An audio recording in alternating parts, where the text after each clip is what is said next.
The boy urinated on his mother. Did not expect the next day, the mother behind the growth of strange hair. Bizarre, he also found that the face has grown a beard, and even the teeth have become a lot of sharp. At first Mary did not care about these things, not long after that, but he found that he is slowly turning into a dog. This day he brought his son to the park to play, did not expect a group of dogs surrounded, as if to see a kindred spirit, very kind, which makes Mary very happy. With his son rush to the lawn, and the dogs play. At this time he does not know his face has slowly grown out of the animals only have hair, suddenly feel a little pain in their tail keel, lifted off the clothes only to find out. Tailbone even grew a 10 cm pustule. Scared he hurriedly took out a needle heated disinfection, the pustule to the hard poke, but let him never thought of is that after the poke he actually dragged out from the inside of a long hair, but it is also from the aftermath of this incident. Mary's sense of smell began to become unusually sensitive, and she even smelled the cheese crackers added to the 18 kinds of raw materials. Mary also realized that Mary is sleeping at night, suddenly woke up by a dog's barking, and so she walked out the door only to find that the door came to a group of dogs.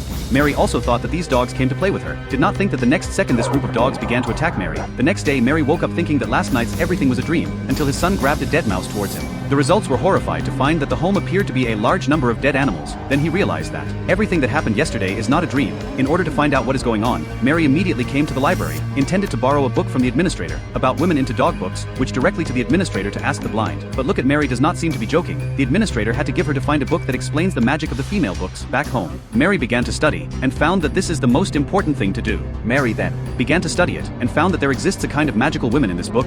They will build their own nest after giving birth to a child, and finally, over time, mutate into a big bird that aspires to be free. However, as she watched, she was suddenly brought into an illusion. He was the big bird in the book that lives in the tree, and can freely soar in the air, which made Mary feel an unprecedented easy. The next second, he was suddenly pulled back to reality by his son's voice. After learning that his son was hungry to eat, Mary hurriedly took his son, came to the restaurant outside to eat. Just in the meal, Mary but did not ask the waiter for cutlery, but directly with the hands of the hand to grab and eat. At this moment, Mary seems to be like releasing the nature of the general, while eating while the barking sound of the dog. Mary also seems to be starting to develop rapidly in the direction of a dog.